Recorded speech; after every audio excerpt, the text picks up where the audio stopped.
안녕하세요. 저는 40대 중반의 여자입니다.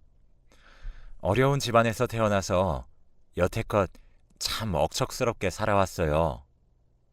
남들 먹는 거 못 먹고 남들 가진 거 못 가지는 게 너무나 당연한 삶이었습니다. 그렇게 살아왔기 때문일까요? 그러지 않겠다고 수십 번을 다짐했지만 저도 모르게 저 자신이 위축되고 심지어 비굴해지고 있었나 봅니다. 그러면 안 되는 거였는데 이제 와서 후회해 봐야 소용없는 일이지만 제 사연을 듣는 분들께서는 저와 같은 일을 겪지 않으시길 바라는 마음에서 사연을 보냅니다. 저는 정말 어려운 가정에서 태어났습니다.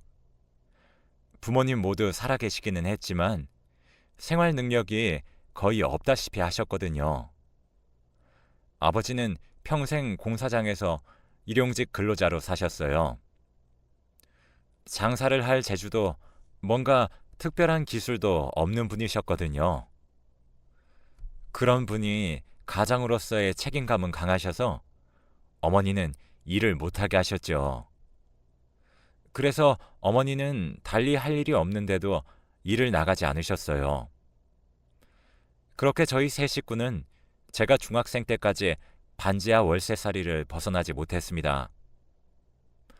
그렇게 어려운 살림에도 저희 부모님은 제가 꼭 대학교에 가기를 원하셨습니다. 그게 소원이라고 하시면서 말이죠. 그래서 저도 열심히 공부했습니다. 특별히 남보다 머리가 좋은 건 아니었지만 정말 죽을 만큼 공부를 했어요.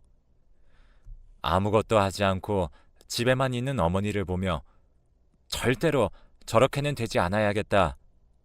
그러려면 공부하는 수밖에 없다. 라고 생각했거든요. 덕분에 저는 인류대학에 입학할 수 있게 되었습니다. 대학교에서도 저의 치열한 삶은 계속되었어요.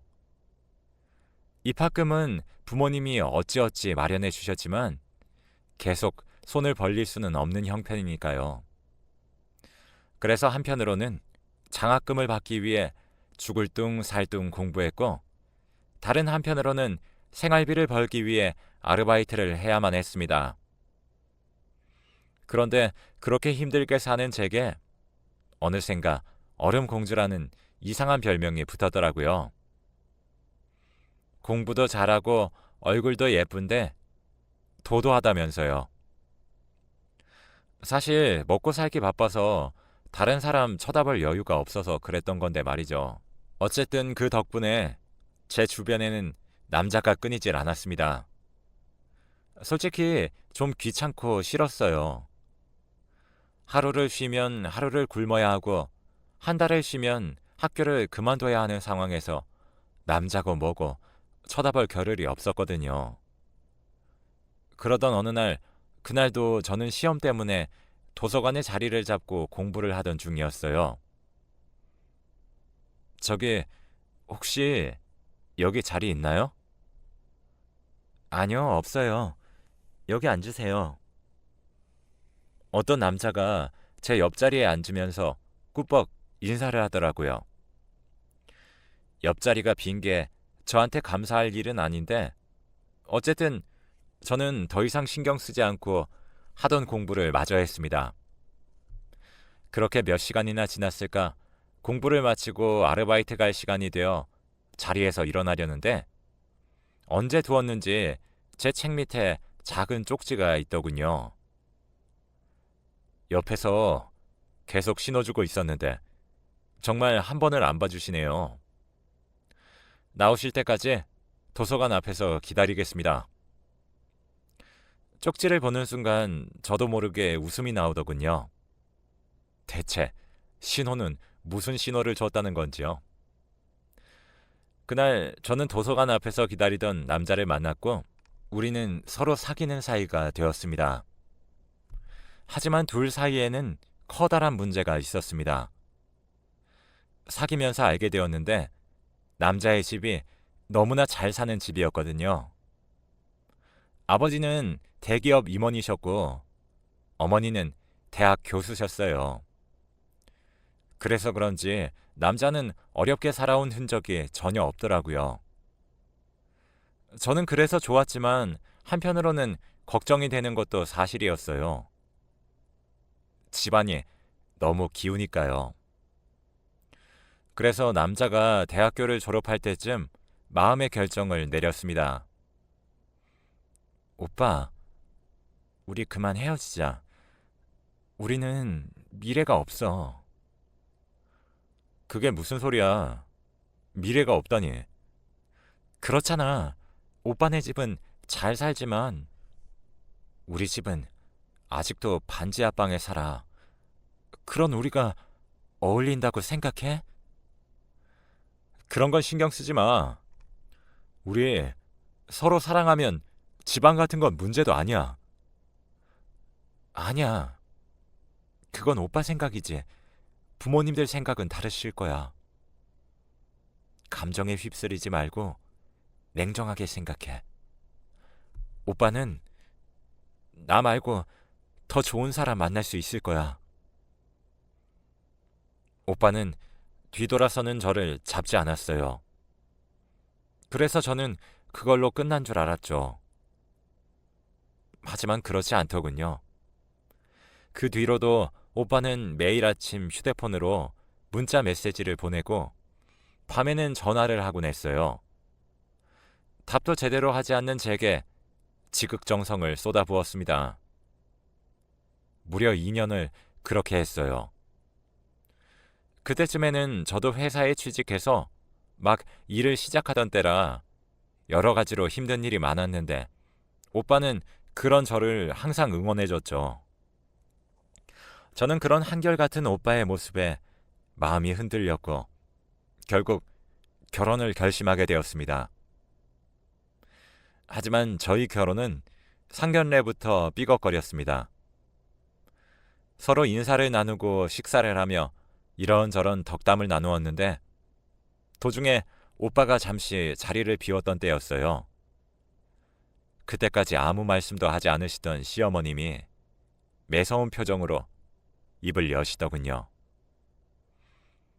저는 이 결혼 찬성 안 합니다. 집안이 기울어도 유분수지. 이건 너무하잖아요. 제가 못 배운 사람도 아니고 재산 가지고 결혼을 한 해 만에 할 생각은 없었지만 그 정도라는 게 있잖아요. 솔직히 결혼한다고 하면 그쪽에서 할 수 있는 게 뭐가 있나요? 애들 밥솥 사줄 돈은 있어요? 여보, 그만해. 당신은 좀 가만히 있어봐요. 솔직히 그렇잖아요. 두 분이 따님 잘 키우신 건 저도 인정할게요.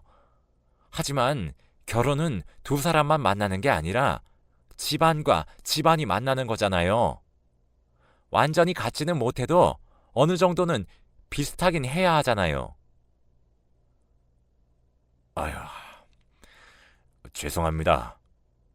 이 사람이 외아들이 결혼한다는 생각에 마음이 좀 그런가 봅니다. 그런 거 아니라는 거 당신도 알잖아요.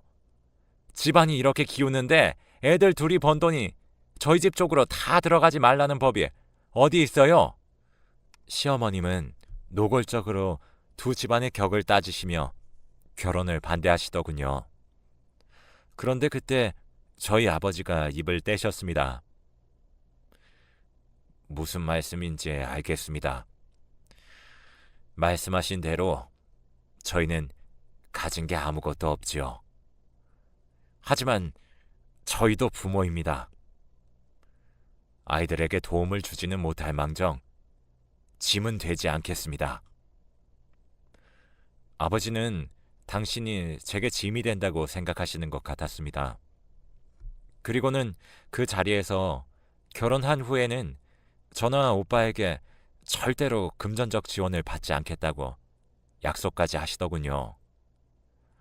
어깨를 잔뜩 웅크린 채 주눅이는 표정으로 그런 약속을 하시는 아버지의 모습을 보니 저도 모르게 울컥 화가 났습니다. 하지만 부끄럽게도 그 자리에서는 화를 내지 못했습니다. 그땐 어떻게든 오빠와 결혼하고 싶었으니까요. 솔직히 저 오늘 이 자리도 안 나오려고 했어요. 근데 이 녀석이 저한테 어찌나 화를 내는지 어쩔 수 없이 나온 자리라고요. 하여튼 난 분명히 얘기했어요. 이 결혼 반대라고. 시어머님은 그렇게 말씀하시고는 시아버님을 데리고 자리에서 일어나셨습니다. 얼마 후 돌아온 오빠도 사정을 듣고 안색을 굳히다가 자기가 설득해보겠다며 들어갔고요. 그렇게 오빠네 식구가 떠나니 몸과 마음에 커다란 짐이 얹혀진 것 같은 기분이 들더라고요. 평생 동안 짊어진 가난이라는 짐이 그때만큼 무겁게 느껴진 적이 없었습니다. 그 후로 저는 한동안 오빠에게 연락하지 않았어요. 뒤늦게 그때 시어머님이 하셨던 말씀들이 생각났기 때문이죠. 제 부모님을 면전에서 무시하시던 시어머님의 표독스런 얼굴이 떠오르는 날에는 잠도 잘 못 잘 정도였으니까요. 그런데 그 기간 동안 대체 무슨 일이 있었는지 오빠에게 전화가 와서는 부모님이 결혼을 허락하셨다고 이야기하더라고요. 저는 어리둥절해했습니다. 그때 시어머님의 태도로 봐서는 절대로 허락하지 않으실 줄 알았는데 대체 그 사이에 무슨 일이 있었길래 바뀐 건지 알 수가 없었어요. 하지만 정말로 허락은 하신 거였고 저와 오빠는 무사히 결혼까지 할 수 있게 되었습니다. 저는 결혼하기만 하면 인생의 고난이 모두 끝날 거라고 순진하게 생각하고 있었어요. 하지만 그건 커다란 오산이었습니다. 남편과의 결혼은 고난의 끝이 아니라 시작이었으니까요. 결혼 후 저는 남편과 함께 시부모님이 사시는 곳 근처에 신혼집을 차리고 살았습니다. 제가 다니는 직장과 거리가 조금 있었지만 괜히 시부모님의 뜻을 거르고 싶지 않아서 시키는 대로 했죠. 게다가 집을 얻은 것도 아니고 사는데 제 돈이 들어간 것도 아니라서 말할 것도 없었고요. 그런데 그때부터 시어머니 간섭이 시작되었습니다. 하루가 멀다 하고 저희 집에 찾아와 온갖 살림을 뒤지시며 이건 이렇네, 저건 저렇네 하며 잔소리를 늘어놓으시더라고요. 그리고 그런 잔소리 끝에는 항상 네가 집을 비워놓으니 이 모양이지. 니까짓게 벌어와 봤자 얼마나 번다고. 당장 때려치우고 집에 들어와. 라는 말이 나왔어요. 처음에는 그냥 결혼이 마음에 들지 않으셨으니 괜히 하시는 말씀인가 보다 생각했습니다. 시어머님도 살림하시던 분이 아니라 밖에서 일하시던 분인데 저한테는 집에서 살림이나 하라는 말씀을 하실 리가 없다고 생각했죠. 하지만 같은 이야기가 계속 반복되자 저도 견디지 못하고 남편에게 말을 꺼냈습니다. 오빠, 어머님이 나 회사 다니는 거 안 좋아하시나 봐. 자꾸 그만두고 집에 있으라고 하시네. 저는 당연히 남편이 제 편을 들어줄 거라고 생각하고 꺼낸 말이었는데 오빠의 반응은 전혀 달랐습니다. 그래? 솔직히 네가 버는 돈 그거 얼마 안 되잖아. 너 그냥 집에서 살림이나 해. 뭐? 그게 무슨 소리야?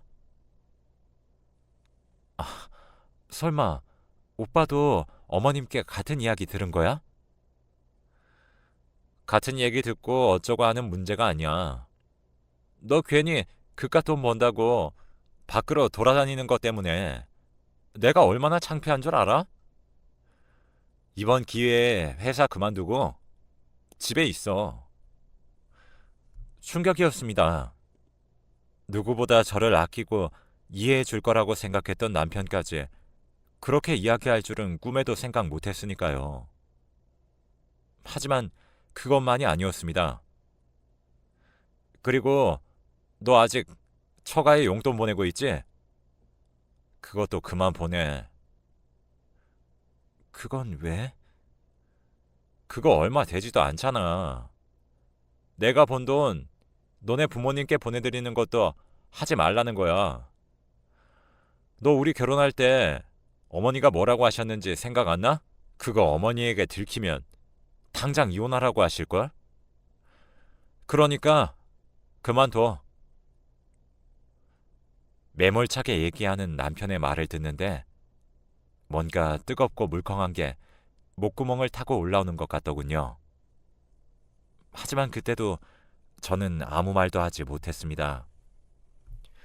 답답하고 화가 났지만 말 한마디 때문에 결혼 생활이 망가질까봐 두려웠어요. 그래서 결국 아무 말도 하지 못한 채 그렇게 끝났고, 저는 결국 잘 다니던 회사를 그만두게 되었습니다. 이런 이야기를 부모님께 하지 않은 건 아니었어요. 집안 기우는 결혼은 하지 않는 거라고 했는데 괜히 고집을 부려서 이렇다. 이제라도 다 그만두고 싶다. 마음에도 없는 소리를 했지요. 나이를 먹어도 부모님께 응석을 부리고 싶었나 봐요. 그런데 부모님의 반응이 너무 의외였습니다. 너는 그런 집에 시집 갔으면 납작 엎드려서 시키는 대로 해야지.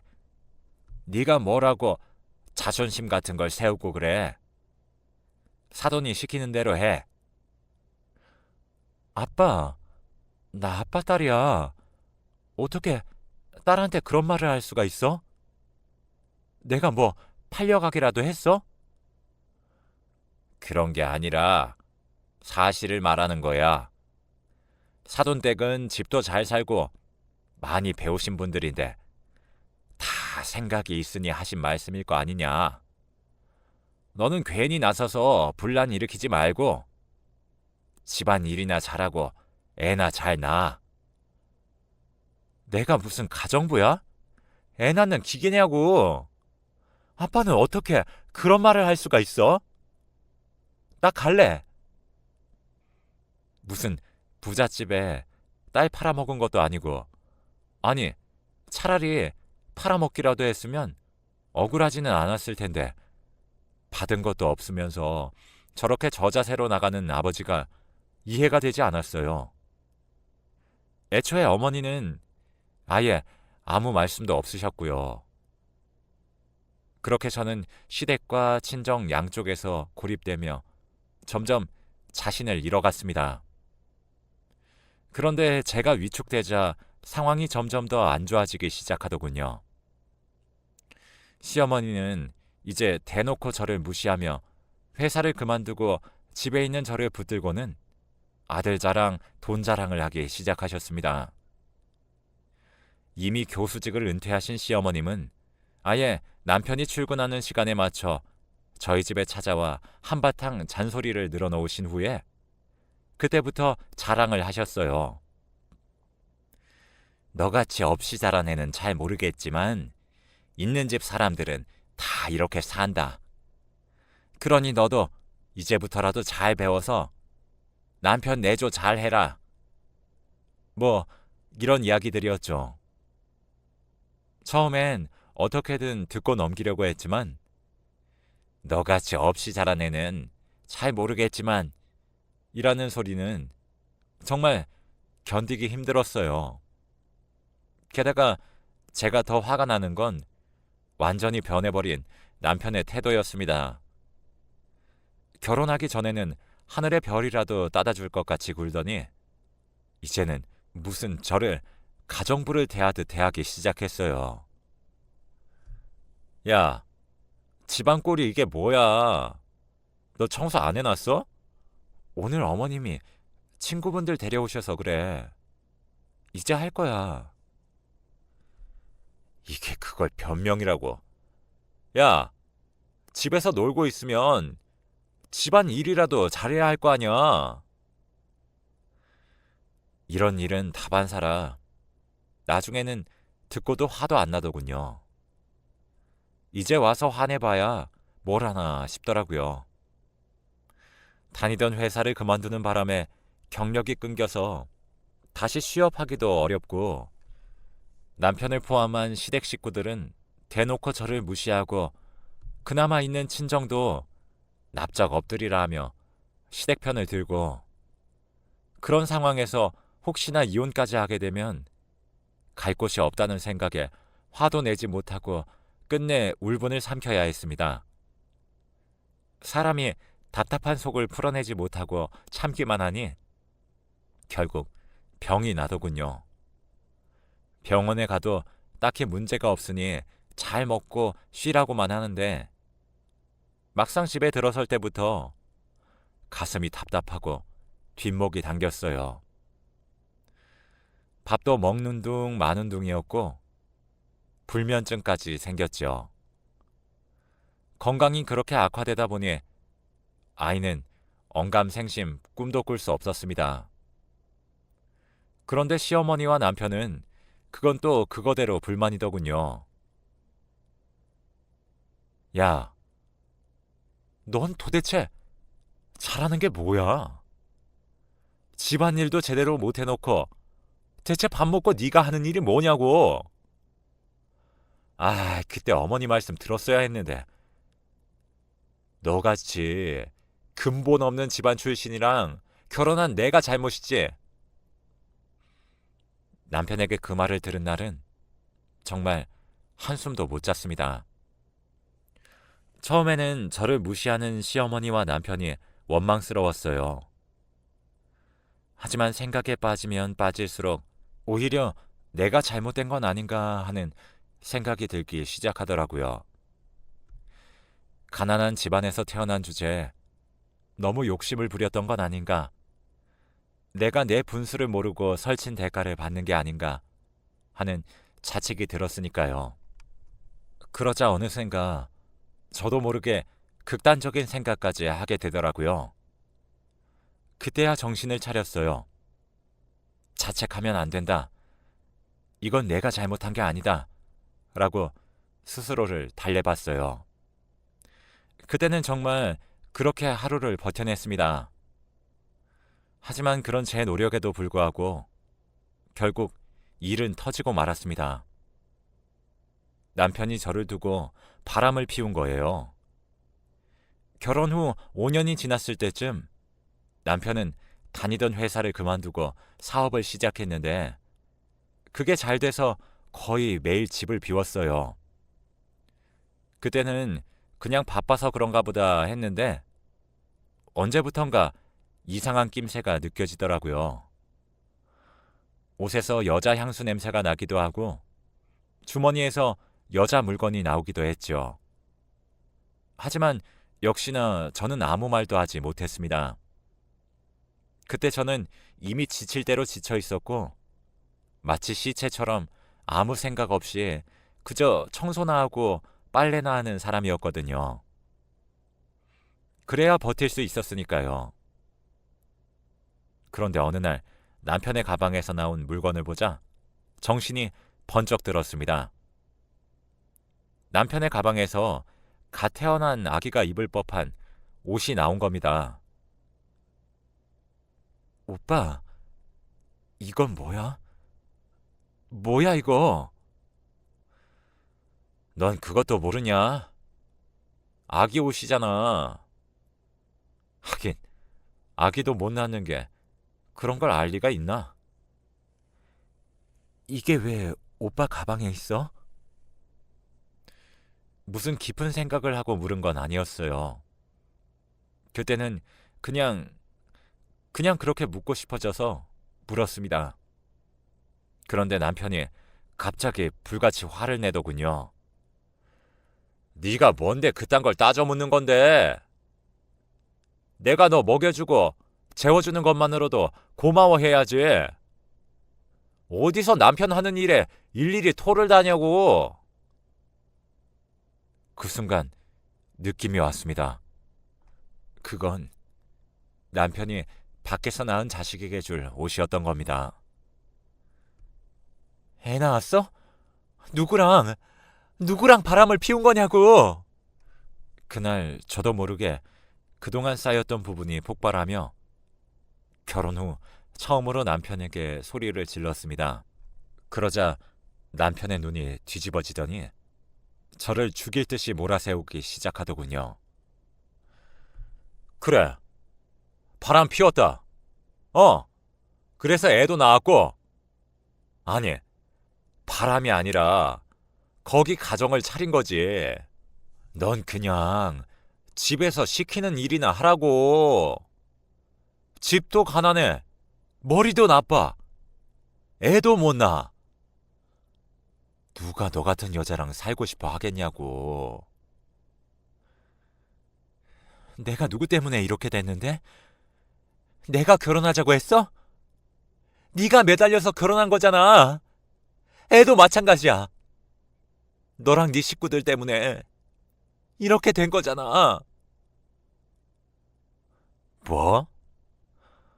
됐고, 너 같은 거랑은 말 섞고 싶지 않으니까 넌 그냥 구석에 처박혀 살아.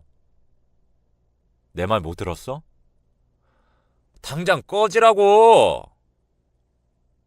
그 순간 뒷목이 뻣뻣해지면서 머리가 타들어가는 것처럼 아프기 시작했습니다. 그러다가 급기야 하늘이 빙빙 돌더니 다리에 힘이 풀려 저는 쓰러지듯 바닥에 주저앉고 말았어요. 그러자 남편이 혀를 차더니 지갑에서 돈다발을 꺼내 제 얼굴에 집어던지며 소리를 치더군요. 아주 그냥 생쇼를 한다. 괜한 난리치지 말고 이 돈 가지고 꺼져. 너 같은 건 필요 없으니까 꺼지라고. 얼굴에 쏟아지는 더러운 돈의 냄새를 맡으며 무슨 생각이 들었는지 잘 기억이 나지 않습니다. 온갖 감정이 뒤섞여 눈물만 쏟아졌으니까요. 돌이켜보면 억울함, 분노, 수치심, 뭐 그런 것들이었을 것 같아요. 하지만 더 이상 버틸 힘도 달리 의지할 곳도 없는 저는 남편이 뿌린 돈을 긁어모아 집을 나왔습니다. 그 후로도 남편은 줄기차게 제게 연락해 이혼을 요구했어요. 재산 분할이고 위자료고 그깟 거 다 줄 테니 당장 이혼하자면서 새벽이고 밤이고 전화를 걸어 저를 못 살게 굴었죠. 하지만 저는 끝내 이혼하지 않았습니다. 그게 제 마지막 자존심이자 구명줄이라고 생각했거든요. 남편과 그런 일이 있고 난 후 제게 남은 것은 복수심이었습니다. 저를 무시하고 괴롭힌 시어머니와 남편, 제 편이 되어주지 않고 돌아서버린 친정, 모두 절대로 그냥 둘 수 없었으니까요. 저는 한동안 말을 잃어버릴 정도로 큰 충격을 받았지만 어떻게든 다시 일어섰습니다. 그리고 곧바로 일자리를 알아보기 시작했죠. 결혼하며 회사를 그만둔 뒤로 한동안 경력이 단절되어 재취업이 힘들긴 했지만 악착같이 매달렸습니다. 제게는 목숨이 걸린 일이었으니 누구보다 절박했었거든요. 그렇게 꼬박 한 달을 노력한 끝에 드디어 취직하게 되었습니다. 새로 취직한 곳은 결혼 전에 다니던 회사에 비하면 구멍가게 수준이었어요.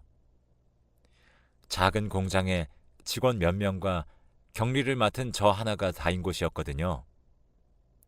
하지만 저는 꼭 그곳에 들어가고 싶었습니다. 거기가 남편이 아는 회사와 거래를 하고 있었기 때문이죠. 저는 회사에 들어가자마자 우선 업계 사람들과 인맥을 쌓는 데 집중했습니다. 사실 격리 직원이 다른 회사 사람들을 만날 일은 거의 없지만 워낙 작은 회사라 직원도 격리만 보지 않고 다른 일도 했기 때문에 가능한 일이었어요. 그렇게 거의 1년간 남편의 회사 거래처 관계자들과 인맥을 쌓았습니다. 그러는 동안에도 남편에게선 줄기차게 이혼 소리가 날아왔죠. 얼마의 재산을 줄 테니 합의 이혼을 하자면서 말이죠. 저는 그 서류들을 차곡차곡 모아두었습니다. 나중에 쓸 일을 대비해서 말이죠.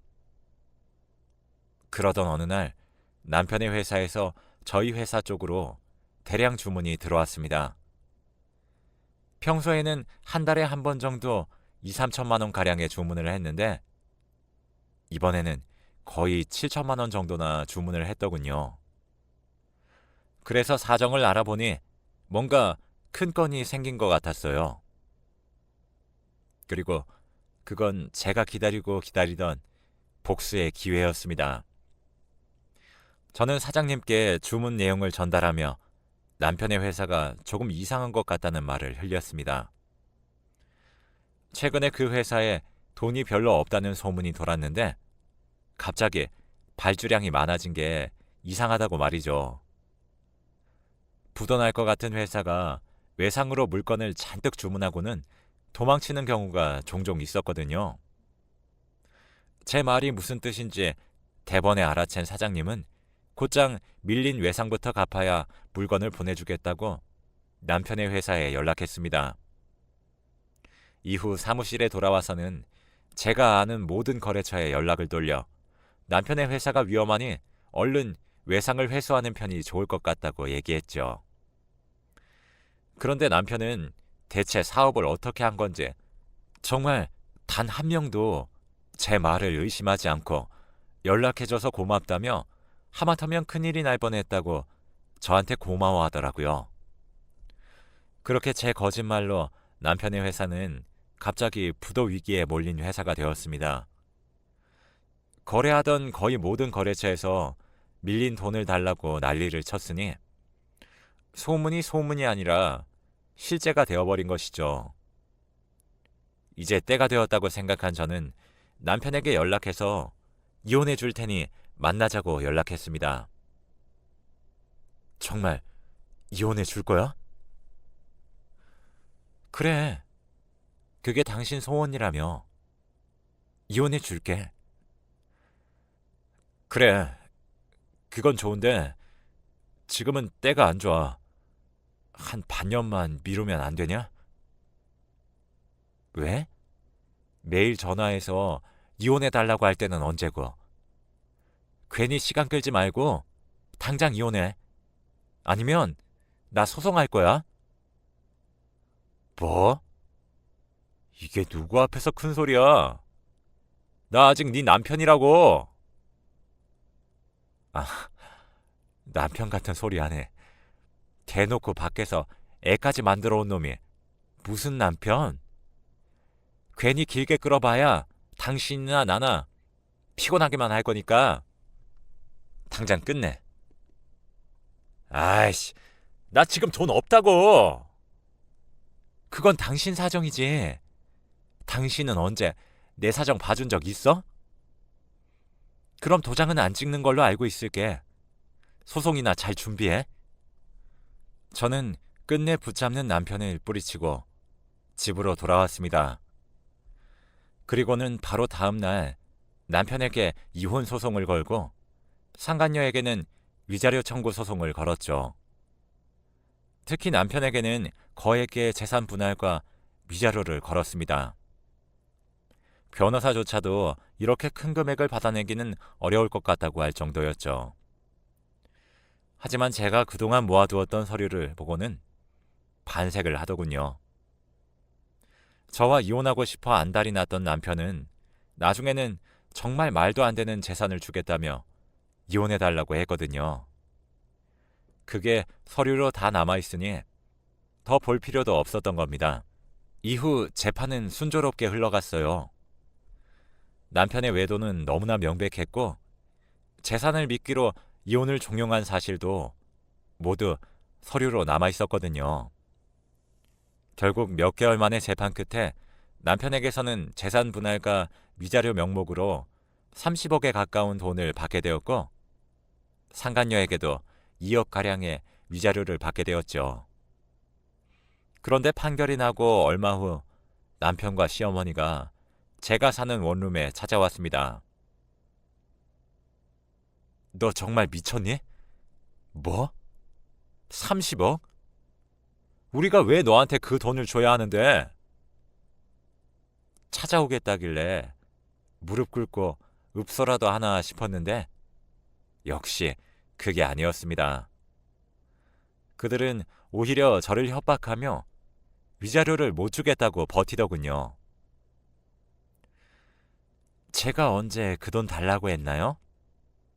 그건 어머님 아들이 주겠다고 한 돈이라고요. 법원에 증거 서류도 다 제출했는데 못 보셨어요? 그건 그때 얘기지. 너는 그렇게도 못 배운 티를 내니? 하여튼 그 돈은 못 주니까 그렇게 알아. 왜 못 주시나요? 듣자 하니 회사가 많이 어렵다던데 정말인가 봐요? 제가 슬쩍 찌르자 남편이 갑자기 발끈하더라고요. 이게 진짜 너 오늘 날 잡았어? 이게 하늘 무서운 줄 모르고 입을 놀려? 그러더니 급기야 제 뺨을 때리더군요. 그러자 옆에 있던 시어머니까지 나서 악을 쓰기 시작했습니다.